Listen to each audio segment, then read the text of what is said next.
Hello and welcome to today's coaching Q&A session. I'm Wendy Greer with Learning Strategies and MINDTRX, and I'm going to lead in with a little preliminary discussion about regret about the past. I've been asked to address that. And I'd really like to share a thought from Wayne Dyer, incredibly wise human being, that I think is so pertinent to this. With everything that has happened to you, you can either feel sorry for yourself or treat what has happened as a gift. Everything is either an opportunity to grow or an obstacle to keep you from growing. You get to choose. And a lot of what I deal with here is either regrets about the past or worries about the future. And the challenge with that is, of course, that it stops you from being fully involved with your life here and now. Thich Nhat Hanh had that beautiful saying that right here, right now is where you have your appointment with life. And if you're missing your appointment with life, you're not embracing what's being offered. You can't see what's being offered, and you're sort of stuck either in a time warp of the past or all these concerns about the future. You never know where you're going to see things that really distill what you come to know in your life. And I remember years ago there was a Cadillac ad, and it had a rear view mirror, and it said, "History isn't made in the rearview mirror." I had that on my vision board for years because it's so true. It's not made by looking back. It's made by being in the present moment and planning for the future. A lot to be learned from the past. However, you don't want to let it drag you in and curtail your potential and the possibilities that are always around you. So basically, one of the things we all ideally would do, and I think we've all been down this road where we beat ourselves up. I could have, I should have, I didn't, I did. If you can come to peace with what is within, and I think a lot of that has to do with recognizing that in every experience, no matter what kind of regret it is or what kind of thing you think you did that wasn't acceptable, there's a gift, there's some kind of wisdom, there's some kind of growth that is being offered through that circumstance. There's an MD named Kelly Brogan who thinks way outside the box, and she's really big on the mind-body spirit connection. And one of her sayings is, "Suffering ends where meaning begins." And so when you can understand that meaning, that somehow in whatever it is you're regretting and beating yourself up about, there was something to be learned. And if you can take that out of the experience and really embrace it and welcome it and sort of integrate it into your growth, then the regret loses its potency because you've taken what you need from the experience. And that's one of the things I see a lot here. When something replicates or somebody's repeatedly doing something, it's often because they haven't taken the wisdom and the learning and the growth from whatever has been happening. So to whatever extent you can, self-love, compassion, and embrace the fact that you were always doing the best you could at the time with the information you had on hand.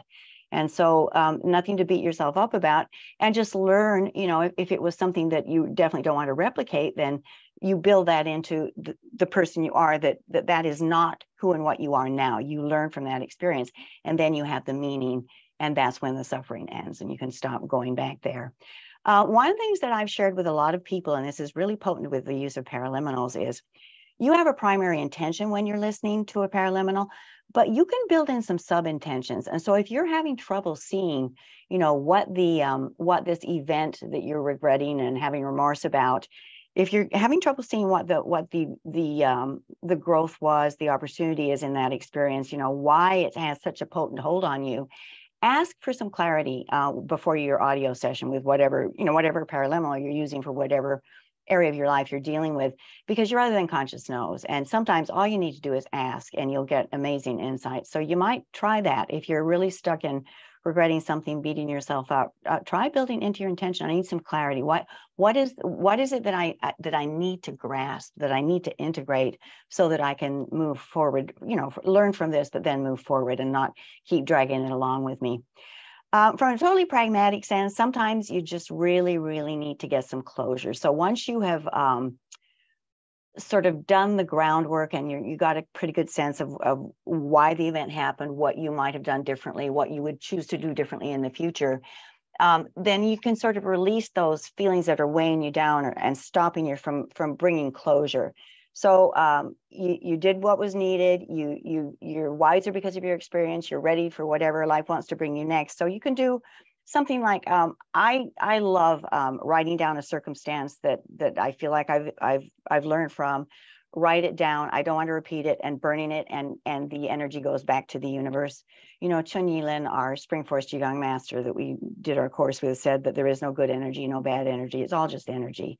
And so what you're doing when you do something like that, you know, it might be, you know, writing it and floating it off on the water. I don't know what it is for you, but it's just releasing the energy to be repurposed, and that it's like it sort of brings it to completion in a really positive way, because you've taken what you need and then you're letting the rest go to be repurposed for some other outcome for somebody else. So you know, whatever you choose to do, you know, it might be putting it down the garbage disposal, or ripping it up, or shredding it, or whatever it is, but it can be so incredibly cathartic. And so once you've done that, there's a saying that I love. I have no idea who to attribute this to, but only look back when it makes you smile. So once you've done that release, once you've moved forward, once you've moved through that process and really integrated what the regret came from and what the remorse is about, and really moved through it and embraced it and welcomed it, and then made the learning part of who you are, then you no longer need it. And you know, so what sometimes happens too is that transmutes the whole experience into something you can smile about, because you've taken the remorse and the guilt out, and so you can move forward with clarity. I went to the topics index in the accelerator for this, the topic of regret, and totally in agreement with what we chose when we put it together, letting go. Because the triple welcoming that's in the letting go is so powerful, because what you resist will persist. And so the letting go paraliminal is really good for anywhere you're feeling like the past equals the present is going to equal the future, because it really shifts your perspective. It shifts your whole attitude toward whatever's going on. And you sort of embrace all the other potential interpretations and permutations that will move you forward in a different way. Fresh start, because that's the reminder that every moment, every second of every day is an opportunity to start over. You know, Lisa Nichols has a saying that you get 100 resets, start over buttons, and then when you push the 100th one, you get another 100. So fresh start is reinforcing that every day, every second is an opportunity. New history generator. I love this paraliminal because this is the one where you have the four paths: the past as it was, the past as you would like it to have been, past with unusual circumstances, and then the fourth path you create yourself. So that fourth path, of course, enables you to take forward the resources, the growth, the new aspects of who you are, and the wisdom that you garnered, and then integrate that into the path that you are then pursuing.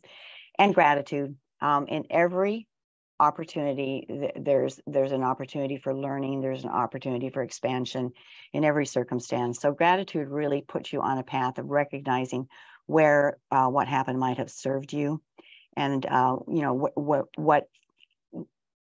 how that gets converted or transmuted into the growth that enables you to be a wiser, more expanded human being. So those are the ones that are mentioned in the accelerator topics. And I mentioned that before. Anytime you're really stuck, go to the topics in your accelerator manual. And we, a lot of us that do a lot of paraliminals, put our heads together and figured out what we had found to be most effective for particular circumstances. So I have only one question today. I may have a little trouble reading this one because it speaks to my heart. I let my little dogs walk around with a leash while visiting my mom's grave. I called them back when they were not far, but only one came back, and I put my Frenchie on the front seat. I put his leash on, then drove to look for my other Yorkie.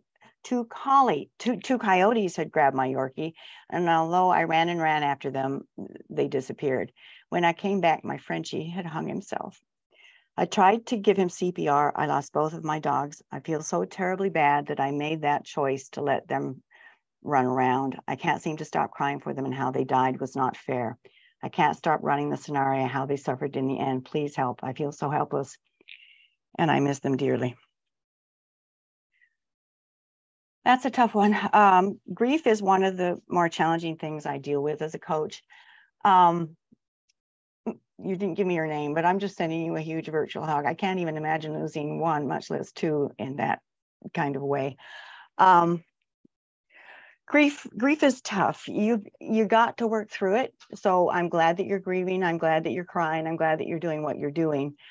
I'd like to share a few thoughts that are a little off the wall, but when I started working here, we had a coach who also did animal communication. And even though I've always loved four-leggeds, and I met very few that I didn't immediately have a connection with, I didn't totally understand their part in our lives until I worked with this lady who did the communication.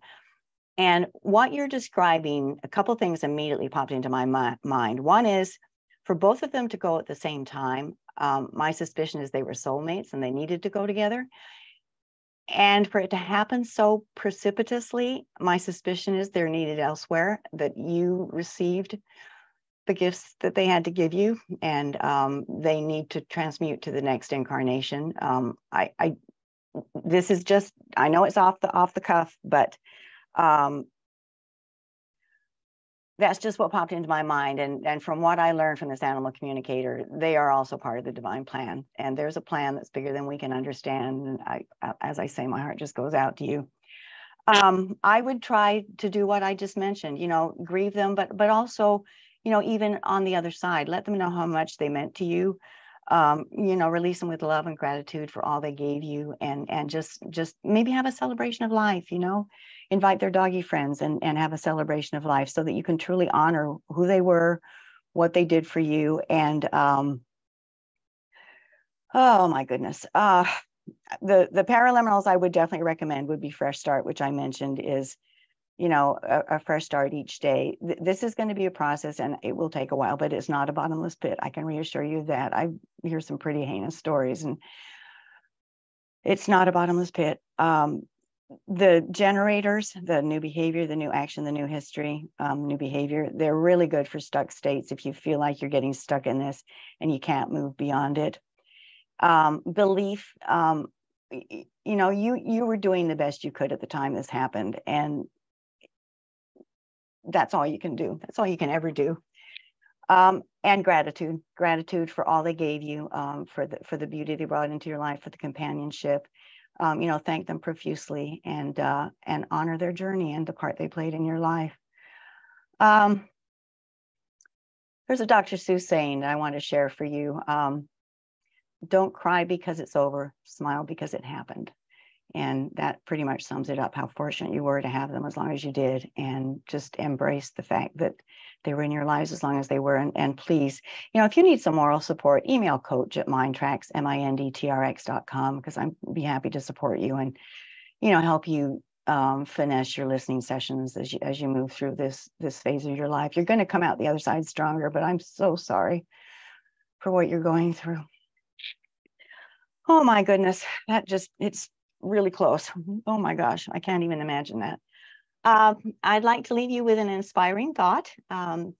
It goes back to Cheryl Burgess, and I work quite a bit with her. She's a coach who was worked through Hay House, and she's also in her elder years. And some of the transitions as you get older are challenging, because you leave things behind, or you change your focus, you change the parameters you're operating from, you change the roles you have. And one of the ones that she has that I love is, you cannot start the next chapter of your life if you keep rereading the old one. And so that goes to everything we've addressed today, that the next chapter is waiting to unfold, but you need to create the room for it. You need to create the space. You need to allow it to evolve. And, you might even just noodle. What do you want your next chapter to be called? What do you want your next chapter to be about? What is your role? What is your place of service? What is the next chapter for you? You can learn a lot from the past, but if you keep living it and revisiting it, it holds you up, it hangs you up, and it stops you from stepping fully into that next new chapter wholeheartedly and with full commitment and conviction. So lots of love to you from all of us here at Learning Strategies, and you take care, and big hugs. Enjoy what you got and express gratitude for all the gifts we've been given. Love to you. Bye.